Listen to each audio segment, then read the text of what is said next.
Okay, a short video demonstration of the ramp and maybe a little bit of a intro to the back of the setup on the truck here. There's the ramp right there. Basically from this vantage point, just flip these two buckles open the door that's hinged, and I drilled a hole down here through this with this pin. So you just pull this pin here. That way, that pin just keeps that from rolling back and forth, hitting up against the wood door, messing up the hinges and whatnot. So it keeps it in place. It's got a channel. I had a mechanic friend of mine that has a mechanic shop find this aluminum channel, welded it all together, bolted it down through here, and we kind of put together the plan, the dimensions and all that together. But he really did the work. This here is probably not the best idea that we could come up with, but that's what we came up with. Kind of hits on this edge. He tried to put a little bit of a bevel here, but it kind of flattened that out. So I may do something different with that in the future, but it works for now. So don't worry about it. So once this channel was put in, the bottom channel, the top channel, then the carpenter obviously came along and did all the cabinets and covered it. You know, it was a big old master plan that came together. So basically, with that pin out, then you just roll it out. So it's got these casters underneath. Let's see if I can get a picture of that. These casters, those are welded on. There's probably 4 double sets of those all the way down. So those roll nice.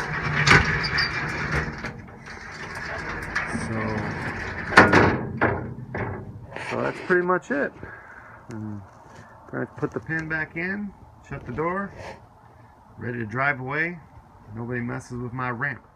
Okay, to remove the ramp, all we do is flip open the clips, open the door,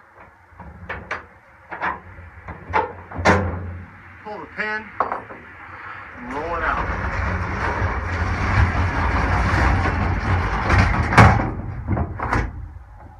Set it down. Push the top over. That's it. Ready to roll the water heater on up in here. Set it in place. Strap it with the unistrut.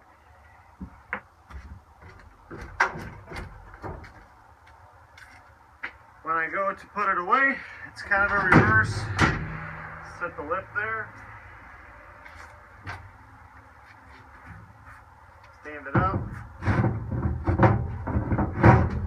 Guide it up in there.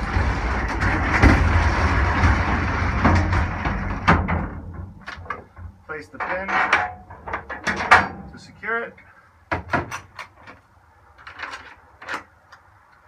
Ramp is put away safely and secure. I was going to address a few items here. One of them is Michael Curse. I apologize if I butchered your last name there, Michael. You were talking about calling BS on those nipple trays staying there. They do. I got these drawers here. I got from American Van, from a catalog, American Van, and keep a bunch of gas pipe fittings and whatnot in there. Those are just sitting there. They don't move. And then the nipple trays, when I decided to set those on there, I thought, man, what am I going to do to secure them? They sit right there. They don't move. And on top of that, these sit right here too. They don't move. All this stuff that you see sitting here just stays sitting there. So I guess if I did a Steven Soyden and hit it around the corner and was driving like a madman like he does, then probably this stuff would probably not fare as nicely. But 8 miles to the gallon, 8.5, and I got about 12,000 pounds of weight. So I pretty much try to drive a little bit more like a grandma, I guess. So keep some other things. Oh, you'd mentioned the unistrut.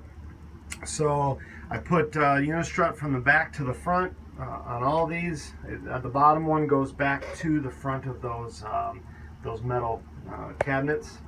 So I have those, and those are just bolted on so that I can put a water heater there, and then just wherever, because you know every 2 inches you got a slot to hook onto, so all the way down. So you can, if I move those boxes, I can put water heaters all the way down here, used ones, strap them all there, and take them to the scrap yard or whatever. I always keep my step ladder. That's just the way that I carry my step ladder right there. Got my my regular 6-footer just kind of hanging there. That never moves unless I want it to. But yeah, these unistruts, and then they also help protect the wood. Kind of keeps stuff off the surface there. Protects the side of that a little bit.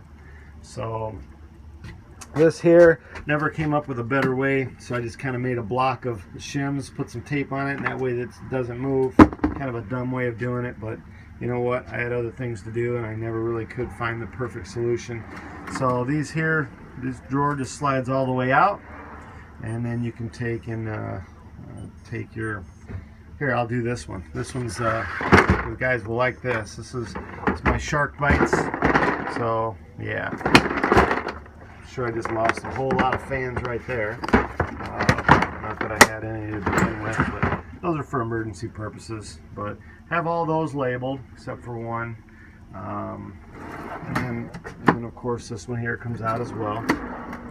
So you know, it kind of gives me a nice little, I wouldn't go with a workbench, but a little work surface if I needed to tool around with something. Plus, you know, loading and unloading the fittings whenever I'm stocking them, or just going to get a fitting or two, and I don't need the whole thing. So, and then we got all these up here. You know, I got my dielectric unions.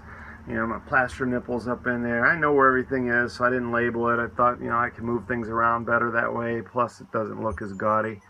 But you know, 3/4 IPS valves, sweat valves, 1/2-inch IPS, 1/2-inch sweat, 3/4 ProPress ball valves, 1/2-inch ProPress. I like these valves here. They're nice. I don't know if anybody uses these. These are those dowel valves, or for the PEX press, 3/4 inch right there. And then the 1/2-inch, some unistrut clamps and whatnot, some J hooks, my caulk. Keep all the different lengths of those Woodfords up there, so cocks.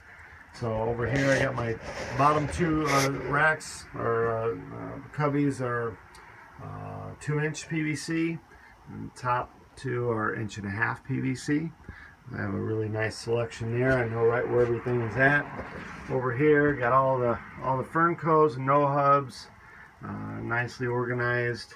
Up there got my two sizes of P-traps there, and different extensions, all my wax rings, stuff like that. Some just miscellaneous things, Studer vents, blah blah blah, bunch of escutcheons. There's all kinds of escutcheons in there. So I always carry a sump pump, kitchen faucet, lav faucet, kind of basic shower valve. Let's see here. Got me a small expansion tank, large expansion tank. Always carry a ejector pump. So pretty much had the floor done with rhino lining.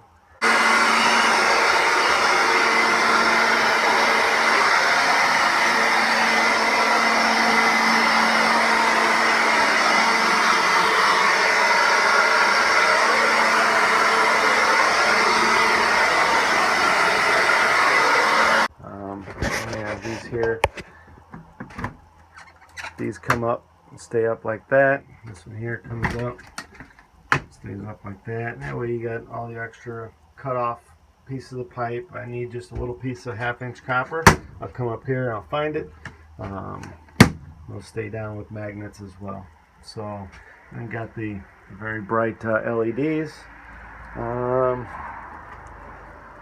And underneath that, so that shelf was built there for those. Okay, so you can see how that's done. Shelf was there for those. Underneath that is where the 10-footers go. And I had this. Oh yeah, Hack-Free Nation. That's where all the 10-footers go, in there. So I didn't need any more room than that for 10-footers. So And it had these LED spotlights, or floodlights, area lights, mounted up in there. And then got the switch right down underneath here. They mounted the switch. So we've got those lights. Those kind of give a nice workspace back here at night. This is the switch for these lights up here.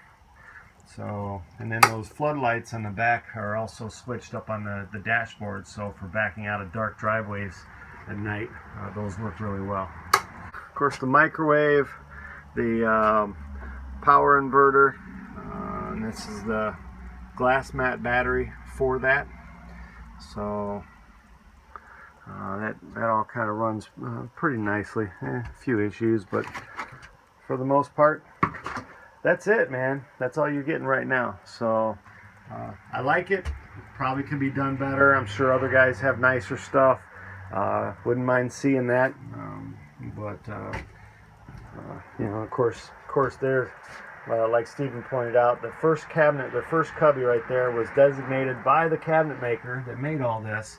He said the first one's for candy. So if you're going to do something like that, let's go ahead and keep the tradition going. First one, and he even supplied the candy, except for the Dove chocolate. I like Dove chocolate. I threw that in there. And I also ran a outlet, GFCI outlet, right to the back of the truck from that inverter, and that way I can just come right on up and plug in right here. And I've actually ran my K1500, my rigid K1500 right there, off of that. That's where I plug in at.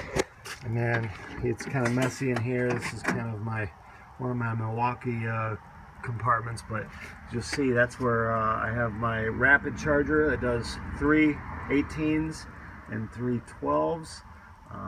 And I ran an outlet into here to be able to keep that, so I don't even take that in on job sites. I just leave it right there.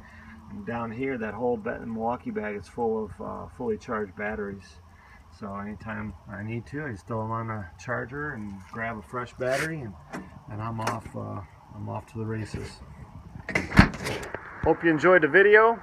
You guys have a happy Thanksgiving, and you guys just be thankful for everything that we're blessed with throughout the year. I'm sure that you guys have a lot to be thankful for as well. You guys take care. Peace out, brothers.